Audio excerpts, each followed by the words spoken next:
Irish Media Network. We entertain.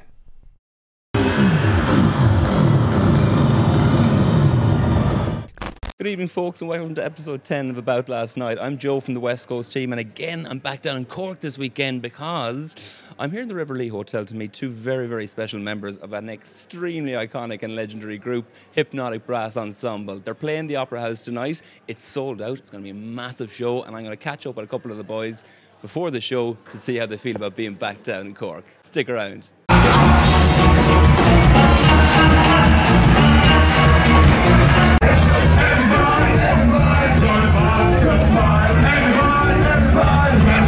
Good evening, folks, and welcome to episode 10 of About Last Night. I'm Joe Caulfield from the West Coast team down in the River Lee Hotel with Rocco and Yosh from the iconic, the legendary, the Hypnotic Brass Ensemble. Lads, what did the horse say to the one-legged jockey? Are we getting on? No, where are we hitting it at? Well, tonight we're going to be at the Opera House. We love y'all. First of all, y'all got to come out, Ireland. Y'all the best place on the effing planet. I don't know, can I curse on this show? Yes, best place in the fucking planet. Y'all the shit. We love y'all. Come fuck with us at the Opera House. Hypnotic Brass Ensemble. This is Yosh. This is R.kitt, the Rocket Man. There's plenty more of us. They all up there getting ready. Yeah. So is there 8 of you all together? It's probably like 10 boys, 7 girls. We rotate in the one fam. We're in the land of Heru. Excellent. Mother's land, right? Ireland, her land. Tell us, is it good to be back in Ireland? It's very great to be back in Ireland. This is actually Yosh. This is first time back in like 4.5 years. It's good to be back, Yosh. I found out that Thin Lizzy is my great-grandson. He's probably Nice. I would have guessed that, to be honest, though, Yosh. A group of motherfuckers. Yeah. Somehow they were all my great-grandson. Tell us one thing and one thing only. Give me your best Ireland story. I give you mine. The Hill of Tara. So it's kind of crazy though, but Crazier the better, Rock. I shortened it all the way up. So I had like an injury where I had to tie my knee up, but I had a big massive metal belt, right?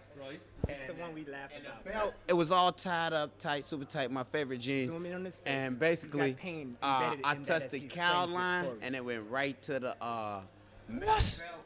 It zapped me, zap. He So snapped till the sun came I up. woke up like with huge cows licking my face, man. Like, and You they, missed the whole you know, party. cows are also, they're like not scary to people, but like when they all in your face, licking your face up, you know what I'm saying? Shit was kind of scary, but I do need a settler, all right. Can I ask you what's on the agenda for the end of 2018 and 2019? well, we got 2 new albums coming out. We got the Bad Boys of Jazz coming out. That's featuring Snoop Dogg. So many. Excellent. No more. All right, yeah, we're gonna keep it on the low. It's No, tell us. You gotta listen to the album to see who's gonna be on there. But we dealing with a If you don't lot know where of we at and people, what we man. doing, You know, then and you fucking up. Exactly. So, watch About Last Night. We bring you exclusive interviews with the best guys. thank you. Tell us more. Thank you. Sure, I love you. It's like a mix of course, hip hop, Good way, yeah. jazz, calypso, funk, just everything. It's a gumbo. We like to call it a gumbo. Hypnotizing music, the gypsy spell we put on everybody. Talk about So, the Book of Sound. well, the Book of Sound is what we just released. It's like a dedication to our father who passed. R.I.P. Love you, Pop. God rest him. But he passed a year ago, and when he passed, he was more into just genuine music. So we did an album with no drums. It Can I was cut him more off right along, there, please? Yeah. Let me stop with the commercials. Let's be straight, because we are in Ireland, okay? And we're not just talking to Ireland. We're talking to the whole world. We're not just talking to our fans. We're talking to everybody that loves music and knows music. The Book of Sound was created without rhythm sections, without drums or any of that. It's created for you to listen to the tunes and the frequencies and the modes that we were given to y'all. Based out of what my father and them brought to us, but his teachings brought him to a time way before him. So we're bringing this back to this new world, procession of the equinox. Lads, All of you can study there. sounds amazing. It genuinely sounds amazing. We're gonna get right back to the party and the funk, but we just had to drop that blade of grass on that. Labor of love, and it sounds it. So you're playing the Opera House in Cork tonight. Massive venue, sold out. Why wouldn't it be? Are you excited? A little more than excited. I think excited is an understatement. You know, we finna send it up. We back at home. You know, Ireland is our home. Yeah. Well, lads, It's I'm part of something different. Like what? This is going to be a new direction, even in Ireland, even in the world. This Bad Boys of Jazz album is about to be a whole new direction. That's why it's taken so many years to finish it. Well, like, look, folks, I'm going to leave it at that because we have suspense built now, and we're going to flick right to the Opera House, right to the show, and bring you guys these gentlemen of legends knocking the roof off the place. Stick around and enjoy the rest of the show.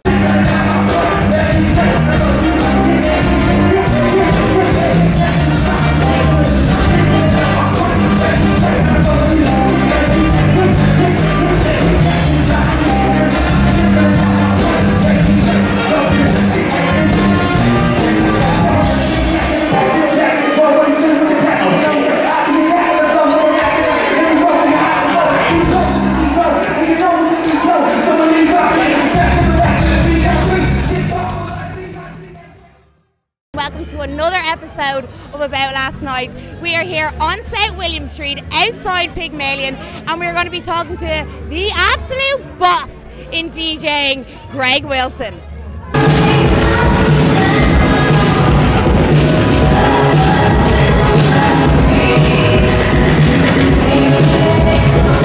I'm with the absolute boss, old school DJ, Greg Wilson. All right, what's the crack? How you doing? I'm fine, thank you. How are you? I'm deadly. I'm so happy to be. Yeah, deadly is a little like that's slang a that we Halloween thing say. to be, deadly. It is actually. There you go. So come here, you've obviously played in Ireland or in even Dublin and numerous of times. Do you have one of those standout gigs that you've ever played here to the Irish fans? I mean, you know, some of the festivals have been fantastic. It's probably sounds like a cliche, but it's very rare that you don't have a really good time in Dublin and also in Ireland in general, because you know the crowd are always really up for it and everything. So I think it'd be unfair to kind of pick a particular gig, but you know, like, you know, some of the festivals, Electric Picnic, did C Sessions this year, which was fantastic. You know, always a good vibe. So good to be back. And I did Pygmalion around Christmas. Yeah. Not in the room I'm in tonight. I did the room, but it was great. You know, we had a really good time. This is a bit more spectacular though tonight, though. Oh yeah. And also obviously the Halloween thing. So you know, people are enjoying it, dressed up and come for party, and so coming to see it as well. Like they're here to see you. Right, Halloween. So come here. You've obviously played around the world in probably loads of countries, but do you have a favourite country that you like to play in? Again, it's different because different places have different. I mean, I'm off to Australia in about 10 days' time. I'm touring there. It's always great there. There's a kind of really fresh, you know, scene there. Disco re-edits. People like Late Night Tough Guy and Dr. Packer are really, you know, doing so many good edits and reworks and stuff. So there's a really nice culture there to work into. But you know, I haven't been for a while. while. You know what, Joe Negro, we were chatting to him the other day, and he said the exact same thing. He mentioned Australia being a good place to DJ, and a nice crowd, a nice buzz, scenery-wise. I mean, definitely, and it's a kind of younger vibe. It's a young country, really. I mean, I say that. I mean, the indigenous population tells you differently, but in terms of like, you know, culture, dance culture, all these things. I mean, it's like in the 70s, the disco thing never really was that massive in Australia. It was a very rock-based place. But it's like, you know, the kind of sons and daughters of that generation have almost gone back and dug out records that their parents maybe ignored and said, hang on, and are building a different kind of thing again. So I really like that about Australia. I mean, I haven't been there for a few years, but Japan is great in terms of, you know, it's like they're real train spotters. They're like the British, and you know, they want to know everything about. They want to know the list numbers of everything, and the Japanese have that. Maybe it's an island mentality, you know, but you know, Japan, there's a real knowledge. I mean, America, of course, you know, you're going back to the source of a lot of the music, and so, you know, to play something like a San Francisco or of course New York, Detroit, Chicago, these places are special places. They have a certain aura about them. You can still feel it when you're there. So different places, you know, kind of offer different things for you. It's one of those, you know. So, Mexico, I must say, I've been to Mexico a few times lately. That's on my bucket list, by the way. I love the Mexican people and the vibe and the warmth and everything. And you know, I've only been twice, but I had such a wonderful time while I was there. So, and also when I play in LA, one of the promoters I work for, I only realised this because in California they only have like early licenses. I think it's 2 o'clock license. So a lot of illegal parties run. Yeah. They're in warehouses, and it's a bit of cat and mouse with the police, and they'll close them down. It's not no heavy thing, you know. It's like if they get caught out, it's closed. And I've done a few of these parties. Mostly they haven't been closed down, but one did. And what surprised me was when the lights went on, I noticed that basically the majority of people in there were Latino. And I got speaking to someone about and realization of Los Angeles culture and how massive the Latino population, the Mexican, and also I learned that night that Morrissey was a cult hero in Mexico, which I never knew before. And you're like, wow, you know, reaches there. I mean, same with Brazil when I've been there, and these are incredible places like Brazil musically, you know, like rhythmically, you know, this is high level, you know, and then and to have an acceptance in a place like that, you know, is really special. So. Yeah, you know, everywhere has its own aspects, and if you can connect with them, that's really great, and you feel a real benefit, and you gain a lot of understanding about, you know, what goes on. Your passion while you're talking to me for the last few minutes is unbelievable, and I love it. But you did, in your time, you took a little bit of time out in your DJing career.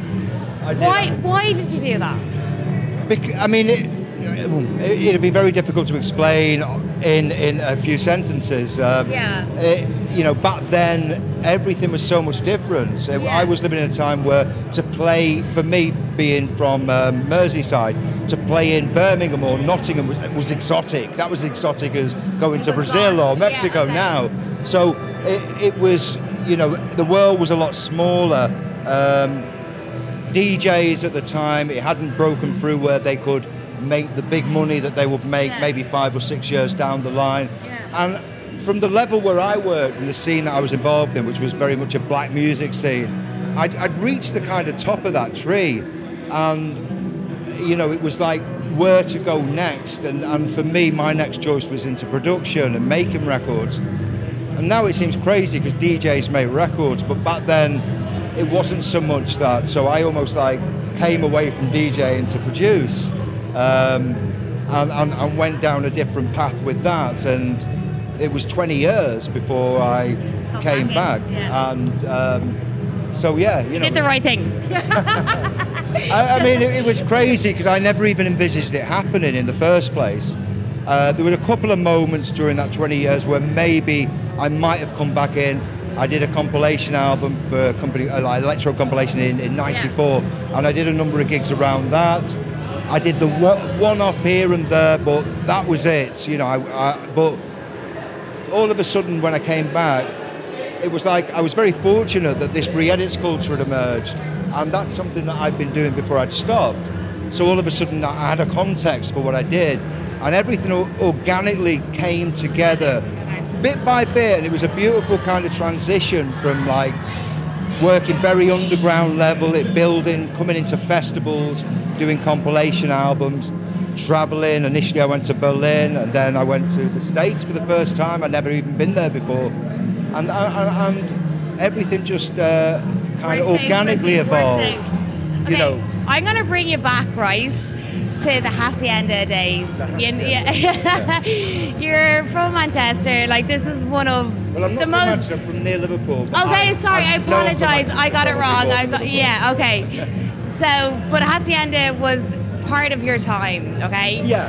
And like, in a few words, can you give us a little insight of what was happening there? Well, I was there in 1983. Yeah. And I was there at the time when the Hacienda was really struggling to find any identity. They couldn't get the people in. The only reason the club survived was because New Order had a hit with Blue Monday, and that money was pumped from that into the club. Okay. And you know, it was these crazy dreamers with these mad ideas that just didn't work. And not a normal business wouldn't have survived, but they kept with it. And eventually, 5 years later with Acid House, it became the perfect environment for this to happen. But during my period, it wasn't like that. It was a real struggle. Sound system was awful. DJ booth was next to the stage in a separate room where there was a slat that you looked out and saw people's legs. And the mixer was here, which was like crazy. And the decks were here. They didn't know what they were doing. But the year after, I was only there for a period of 3-4 months. And I stopped DJing at that point. But you were definitely partying there a few times. Well, I mean, later down the line, I came back and I experienced, you know, from an audience perspective, what was happening when the whole culture of the Acid House and the Manchester era emerged and ecstasy came into play. And it was an incredible time. But, you know, I've got to be honest and say, my club was legend in Manchester. That was the great club for me. Amazing sound system, crowd, everything. Hacienda was unformed at the point that I was there. And although it was great, and I brought in the black music aspect of it was kind of, and also you know, brought in some of that crowd into play, which would benefit them later with the house scene evolving. It was a seed planting exercise. It was a struggle, and you know, I had a couple of good nights there, but most of the time it was this big kind of hardly, you know, enough people. It was cold because it was in the winter, and it wasn't too much fun. I don't know. I don't think I've got to go play some music. He's got to go play some tunes. But you know what? You have been an absolute superstar. Thank you so much for talking to us. And see you again soon for About Last Night. Bye. Dara, back from another episode of About Last Night. I'm down here at Blaklist for a live set from R.kitt. I'm absolutely buzzing to see what this guy has in store. Tune in.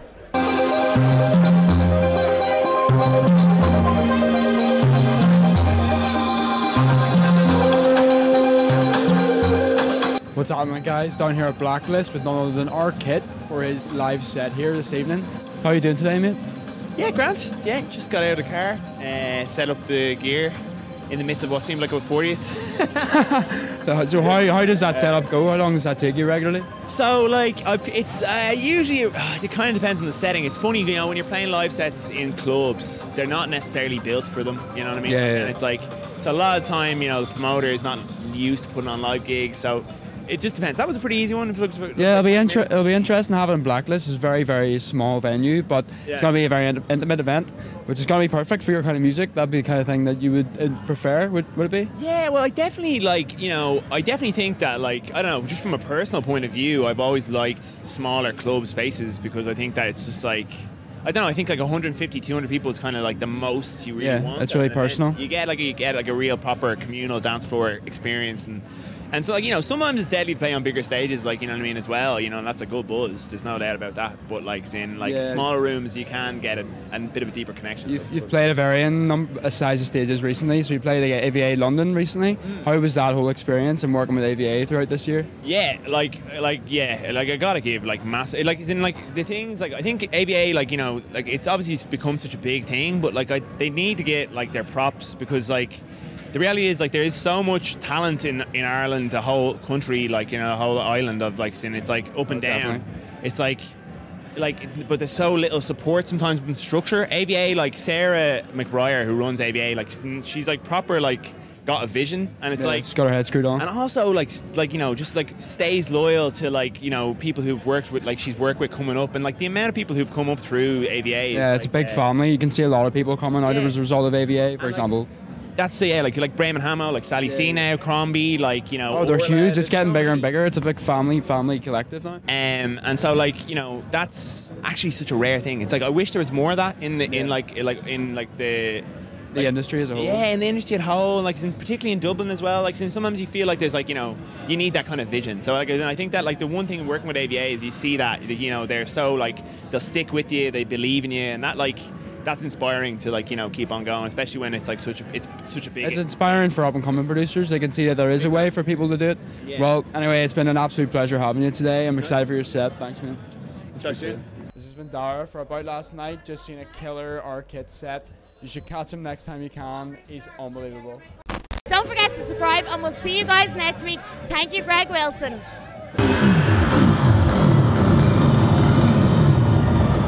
Irish Media Network. We entertain.